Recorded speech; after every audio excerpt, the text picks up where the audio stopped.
Hello, my Bill 5000 Nation. How's everyone doing today? Hopefully, everyone's having a great day. If not, hope it gets better from here. We are back with another Coffeehouse Crime. This one's titled The Chatroom Killer, the Internet's First Murderer.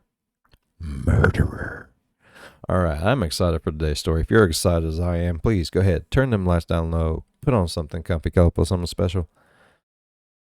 Oh. Let's get historical. Internet's been out for a while. Many murders occur with the influence of the internet, but is Sharee Miller the first woman to kill with the help of the World Wide Web? Recently wed to a successful businessman named Bruce, she had grown bored with his long and busy work schedule. So when he bought her a shiny new thing known as a personal computer, he had hoped it would help keep her happy. However, unknown to him, Sharee had learned of the new social messaging program AOL, and as she learned how to speak to strangers over the internet, her intentions moved from friendship to lust. She began to see men's affection towards her as a mere game, and in her own words, saw them as video game levels. But one particular man's love was not enough. She wanted to see how far he would go for her, with her final demand coming at the cost of not one, but multiple lives. Oh my god. What are we in for, Good morning, people? good afternoon, or good evening, folks. My name is Adrian, and welcome back to Coffeehouse Crime. Hey, bud. Today we're looking at the manipulative case of Sharee Miller. Now, the early days of the internet can universally be considered as terrifying. All you have to do is look at the likes of Facebook, Bebo, MySpace, and even early YouTube to see that.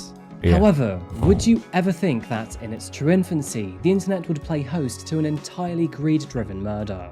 Before we sink our teeth into this one, and just to let you know that I post true crime and strange cases here weekly, so if that does sound like your kind of thing, please consider subscribing to the channel. And now, with that said, please grab yourself a coffee, pull up a seat, and get ready for the deep dive. This is the case of Sharee Miller.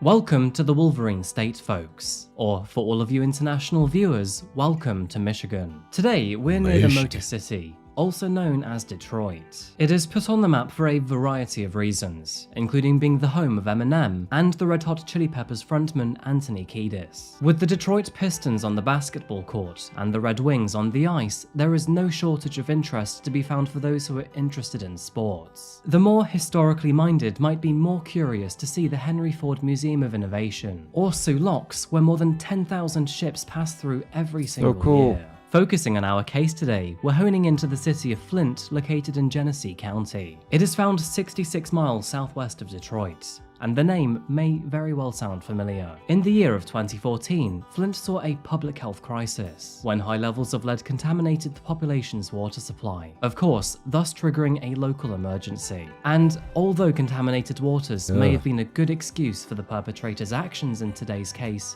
it actually happened several years prior. But first, we must wind the clocks back to the 50s to meet our main man, Bruce. Bruce Miller was born in Flint on July the 26th, 1951. In his young adult years, he used to work at General Motors as a mechanic, before finally quitting to run his own scrapyard full-time. His business, which was named B&D Auto Parts, was located around 7 miles from his home. Working with cars, it is no surprise that, outside of work, he was interested in motorsports such as NASCAR and racing. And it seemed like every element of his life revolved around vehicles in some way or another.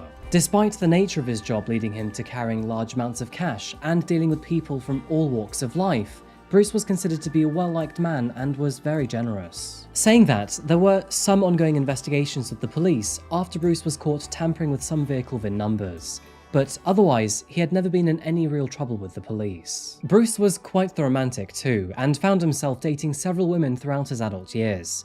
And although he would marry, this would lead to divorce twice. Now, unfortunately, we don't know too much about his previous partners. However, he would eventually meet a very important person to our case today, and her name was Sharee Kidley. Uh-oh.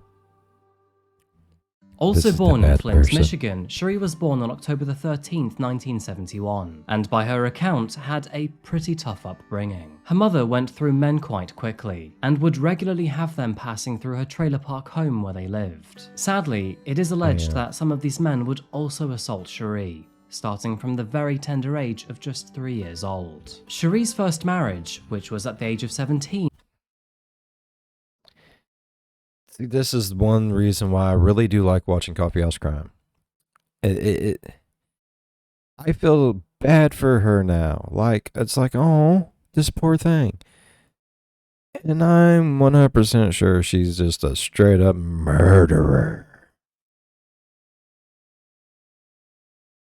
Every time. Every freaking time. understandably failed. She would then marry again shortly afterwards, but this too fell apart, and needless to say, her life seemed to be relentlessly turbulent. Strange side note for a second, but Sharee liked to go by several names at the time. This includes Sharee Duval, Sharee Tribby, Sharee Paulette Duval, Sharee Paulette Kidley, and Sharee Paulette Tribby. At the young age of 26, Sharee was 20 years Bruce's junior, close to double her age in fact. And after meeting at a local event, she started working for him at his scrapyard, helping him with the general admin tasks required to run his business. Now, when she started working for Bruce, Sharee was already a single mother with 3 children, and in her spare time, she would sell cosmetics for Mary Kay as a side business. And although she began her time with him by doing his bookkeeping, that wouldn't be the only thing of his that she would get to know more intimately. At first, their work relationship His penis.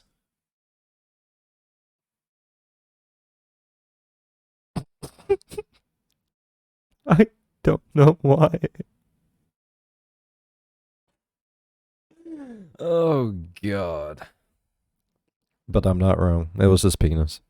Remained strictly professional, but as the time passed by, Bruce and Sharee found themselves slowly falling for each other. This eventually resulting in the two getting married in Vegas in April 1999. As expected, and due to running his own scrapyard business, Bruce was often away from the family home. Sharee always helped out in the yard and looked after the kids while he was away. But as expected, this sometimes left her feeling both bored and alone. In an effort to combat her loneliness, Bruce decided to buy her a computer and then hook the family house up to this new strange system called the internet. Back in the day, it was still a relatively new system. The World Wide Web really was in its infancy, and platforms like AOL were only just getting started. And so, after being hooked up, Sharee found herself joining AOL chat rooms to keep herself entertained while Bruce was busy in the yard. Sharee admitted that she would barely get away from the computer. She spent absolutely hours on these chat rooms, speaking to total strangers online.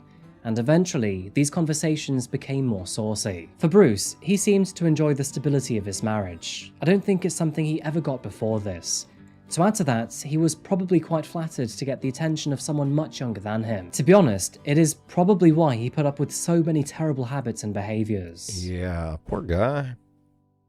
According to acquaintances, Sharee often flirted and acted single online, and the sources available are rather split on if Bruce knew about this or even how much he cared. Now, it was in his interest not to rock the boat too much. He loved his wife and the stable marriage she maintained, and was working towards adopting her 3 children. Now, this was in Sharee's interest too.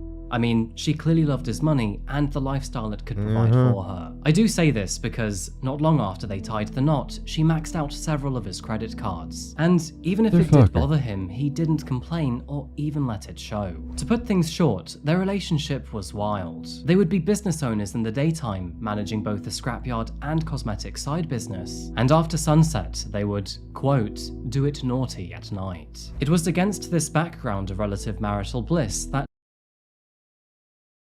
Dirty old bird. Oh my God. Sharee's online world began to form, and as her confidence on AOL grew, so did her spiciness. Most of her conversations were with men, and most of them turned highly suggestive. To be honest, it is no surprise why. Her various usernames included Horny7421, Love Me Slowly, and I Want to Be Laid. Through her online escapades, she remained totally disloyal to her various connections. She constantly latched on to new men when she got bored, beginning the flirtatious cycle over and over again. And in her own words, she described her actions as just messing around. Messing around online just to figure out something new to do. Perhaps a slightly more sinister undertone, but she also described her online actions in the following way. It was like a video game, and each man in each relationship was another level to me, and each level was harder. It was seeing how much I could get away with, how much I could make somebody believe.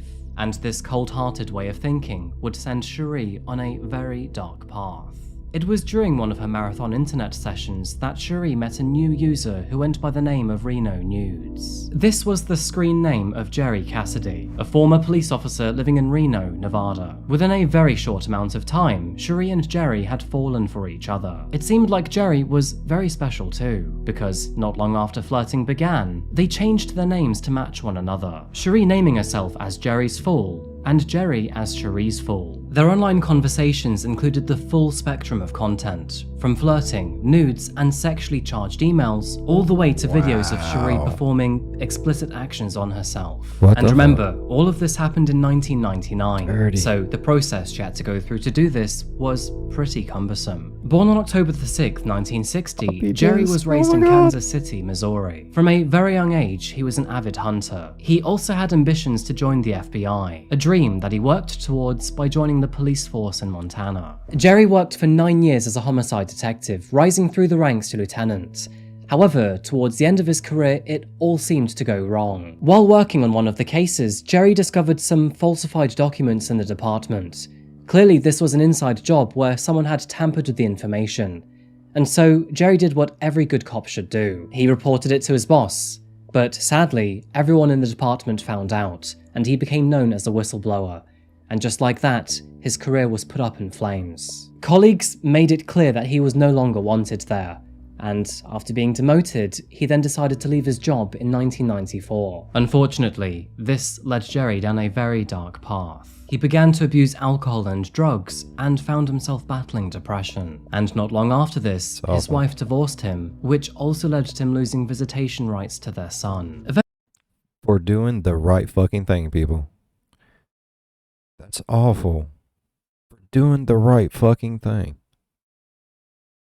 Stupid shit. Eventually, Jerry got his life back together, starting work as a security officer at Harrah's North Kansas City Casino and Hotel. By the year 1999, he had moved to Reno and began to work at another one of their casinos. It was during this time that Jerry found Sharee online. How do you do quickly became what are you wearing? And soon after, they moved their relationship from the internet into the real world. Using her cosmetic side hustle as an excuse, Sharee often flew out to Reno to see him, with her first trip happening only 3 months after marrying Bruce. And rather than treat this as a passion-filled affair, she saw all of it as a sadistic game. Sharee's effect on Jerry became very obvious to those who knew him.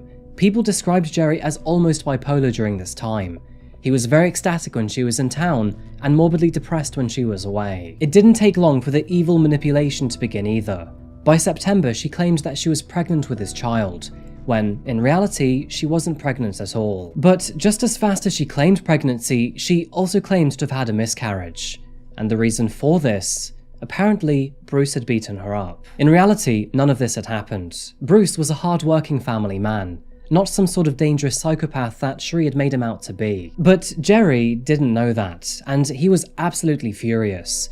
To him, the loss of his unborn child and his love being in an abusive marriage was all too much to bear. But it wasn't all that easy, according to Sharee.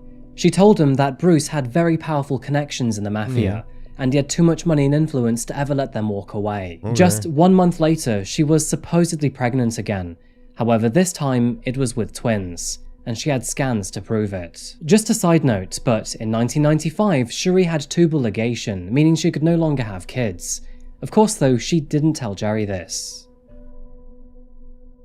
This bitch. Oh my god. But disaster was about to allegedly strike again, because on November the 5th, 1999, Jerry found a chilling email in his inbox. And this email was apparently from Bruce. The email read, "Sharee is growing fat with 2 bastards in her. She has decided she doesn't like the excess weight and is going to get an abortion." In a panic, Jerry tried his hardest to get in touch with Sharee. Filled with worry, he received an email from her later that day saying that she was going away for a few days and would speak with him shortly. The very next day, another email from Bruce landed in his inbox. This one said, "Well, Jerry, she told me to let you know that she would be home soon. I think the abortion went fine. She sounded like she felt better knowing she wasn't having any more kids. Thank you for making my relationship with my wife better." After receiving staged photos of Sharee covered in bruises, Jerry slipped into an uncontrollable rage. This was the last straw for him, and so he began to formulate a plan. After re-establishing contact with Sharee on the next day, November the 8th, the two spoke about what they believed was the only solution to their problem. And although any normal or more rational couple would consider taking this case to the police, as you can likely guess, these two didn't. And the answer to their problem? Well, murder. When planning how to confront Bruce, they strategized directions, parking locations, and even the best place and time to enter the scrapyard. And in a growing surge of rage, Jerry then made the long drive from his home to Michigan. It was later that evening, as Bruce was preparing to close up the yard, that he received a phone call from Sharee. As part of her plan with Jerry, she called him to ask if he could grab a pizza before he came home. And after a few minutes of talking to him, that is when the line suddenly went dead. Jerry had pulled up outside of the scrapyard office, entered through the back door, raised his 20-gauge shotgun to Bruce before finally pulling the trigger. He then made his way back home. Sharee waited a while until she started the next part of the plan. She called Bruce's brother, Chuck, to ask him if he had seen him. Bruce hadn't returned home yet, and she was getting quite worried. Chuck and his wife then traveled to the scrapyard, which, of course, is when they horrifyingly found Bruce's body. The couple then dialed 911 immediately. County 911. Yeah, I need please an ambulance at B&D auto salvage. My brother-in-law owns it, and he's laying on the floor, and there's blood. Okay, is he breathing? I don't think so. Where is he bleeding from? It looks like from the head. And he's cold. He's cold? He's stiff, yeah. He said there's no pulse, no nothing. Chuck and his wife were distraught, and apparently Sharee was too. However, despite the quick discovery of the crime scene, no signs or evidence of the suspect was left behind. The killing went unsolved in the immediate aftermath, and at the time, there were no signs that Sharee had anything to do with her husband's murder. No forensic evidence was left at the scene, and it is quite likely that the reason for this is because of Jerry's intimate knowledge of homicide investigations. It was noted that Bruce's wallet was missing, and this was likely taken by Jerry in an effort to dupe police that this was a robbery. And get this, but officers even suspected the wrong person. An old friend of Bruce's named John Hutchinson, and he found himself directly under the spotlight. Not only was John a former employee who owed his boss more than $5,000, but he was also Sharee's ex-partner. To add to this, he had a weak alibi and he failed a lie detector, so it is no wonder why police had their suspicions. As a result, he was interrogated before all of his guns were seized, but with no concrete evidence, he was eventually let go, and after that, the case went cold. Crazy. Even if Sharee's behaviour following her husband's death was deemed as appropriate by officers, many eyebrows were raised when she was seen out partying shortly after his murder. With thanks to a life insurance payout, the quick sale of his business, and their joint bank accounts, Sharee had a substantial amount of money to burn, and apparently, it seemed like she was in a hurry to do so too. In between all of the dancing, drinking, and cash splashing, she also invited her new boyfriend to the home that she once shared with Bruce.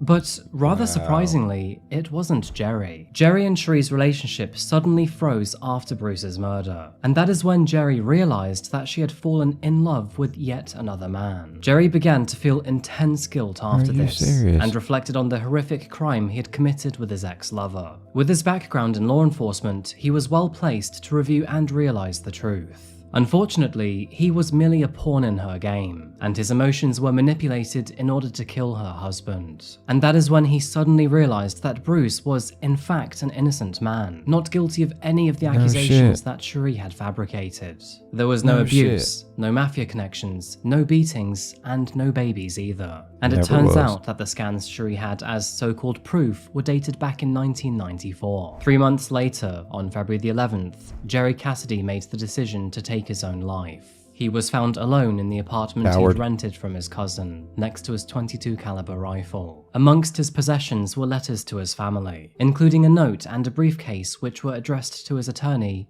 John P. O'Connor. Upon opening the briefcase, his attorney found clear evidence of the crime, therefore sealing Sharee's own fate from beyond Jerry's grave. And alongside the myriad of evidence, one note from Jerry read, "I drove there and killed him. Sharee was involved and set it all up. I have all the proof and I'm sending it to the police. She will get what's coming. I have been so stupid, but now you know the real story of why I went into such a state of depression. Because I just couldn't tell anyone the truth. She wanted all the money and no more husband. Well, she got her wish. But she is soon to learn that she can't do that to people. Now I know it was all lies and games from Sharee. She didn't care what it took or who she hurt to get what she wanted. Following this shocking discovery, Sharee was quickly arrested and charged with second.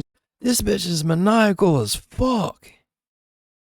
Jeez. Degree murder and conspiracy to commit murder. Her trial began 10 months later on December the 12th.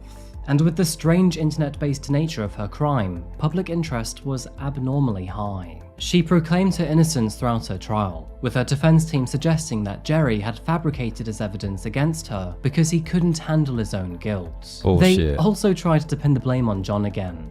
Poor guy. During her trial, 2 officers role-played the chat logs of Jerry and Sharee. The chat logs, which were recorded on the day of the murder, said, "Jerry, I'm scared. If this don't work, he will hurt me bad. It will work. What is the fastest way into the yard from 75? 75 to Mount Morris Road exit. Listen to me. I'll call Bruce at 5 PM. Okay, is the gun loud? Somewhat. Just do it and get the hell out of there. I want him to know who I am. Jerry, please. He will know, but not for long. Are you going to be able to live with this for the rest of your life? Because I can. I love you. Yes, I can." It was noted that, just one day after murdering her husband, Sharee called America Online to change her first name, last name, and street address. And after she learned that Jerry had taken his own life, she did the exact same thing again. To no one's surprise, this case was a slam dunk in court. And after just 2 days of deliberation, the jury came back with their verdict. Sharee Miller was found guilty of the second-degree murder of her husband. And on January the 9th, 2001, she was sentenced to life in prison. Sharee's defense had several complaints about the trial, one of them being well-founded. It was argued whether Jerry's letter could be used as admissible evidence by the prosecution. And surprisingly, this concern held so much weight that 7 years later, in 2008, the judge ordered a retrial. As a result, a federal court judge ordered that Sharee was released from prison in July 2009 until her retrial. For more than 3 years, she walked the streets without any restrictions whatsoever, and was even allowed to use the internet and dating websites. Understandably, many people were furious, especially the families of Bruce and Jerry. I'm furious. They all felt that she'd been let off the hook due to some ridiculous technicality. But thankfully, in August of 2012, the district court reversed that decision, and as a result, Sharee was sent back to prison and has been there ever since. Good. During her freedom, Sharee had the time to reconnect with her then teenaged children. It does seem that some positivity came out of her freedom here, because through their special time, she realized that her actions had robbed other families of this feeling of reconnection. In April of 2016, Sharee made a 4-page letter confessing that she was, in fact, guilty of orchestrating the murder, which was something that, to this point in time, she had absolutely denied. She claimed that the reason it took so long for her to admit guilt, which essentially waived her right to ever appeal again, was that at the time of her initial trial, she was being advised not to admit it. Her attorneys have unequivocally denied this. Had they known that she was actually guilty, they would have advised her to accept the 15-year plea bargain that she was offered. And just for reference, she has now been behind bars for more than 20. Despite remaining in prison, Sharee has still managed to get married for a 4th time. This was to a man named Michael Denoyer, who saw her story on the news and became obsessed with her. He even proposed to her the very first time they met. Now, theoretically, this case could be known as the first online murder, or at least the first murder to occur through instant messaging like AOL. Arguably, this is the first time that chat rooms and the internet became the focal point of a murder case. Yeah. Which is quite interesting when you think about it, because nowadays it happens much more often. In the early days of the internet, most people didn't realize how permanent their messages were. Right. For example, with Sharee, she had no idea they were recoverable. It also showed the true danger of chatting to strangers online, and how much it could affect your life, or even your death.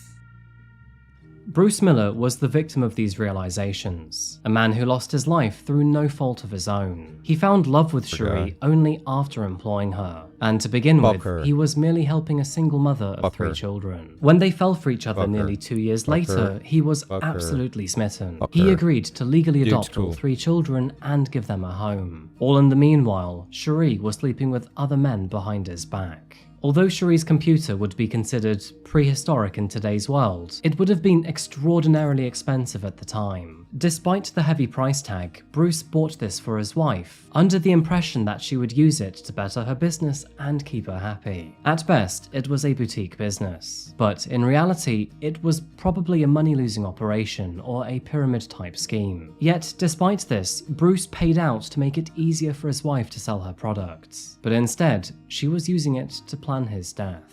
She had already realized that divorce would not provide her with enough money, so she played with the feelings and emotions of a gullible man to do her bidding. And although Jerry is not innocent himself, he too got burned. Bruce was a good man who worked hard at his job and did everything in his power to make his new wife happy. He provided stability, financial security, and unconditional love.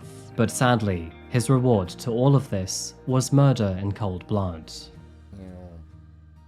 And so, to conclude, folks, be careful who you speak. Most definitely. Oh my god, that's fucking craziness. Like, she literally ended Bruce's life. Oh, Brucey boy. Man, and I feel bad for the cop dude, too. Like, he was manipulated into it. Like, it's not his fault he's dumber than shit. Damn, man. I feel bad for everyone involved, except for that lady. That lady can go fuck herself. I was just... Oh. I'm glad she did end up seeing the error of her ways. You know what I mean? That does make me feel slightly better about the whole situation. Alright. If y'all enjoyed today's video as much as I did, please go down there and leave a thumbs up. It really helps the channel grow. While you're down there, go on over, hit that subscribe button. Become part of the Bill 5000 Nation. We do crazy shit here all the time. As always, be good to one another. I'll see you in the next one. Bye-bye. Man, Adrian, I felt bad for her at the beginning of it. I did. I started feeling bad for her. I was like, oh, this poor thing. And I said it. And now I just feel bad for everyone. Not so much her no more, but still, man, like, why you gotta do that to me, bruh?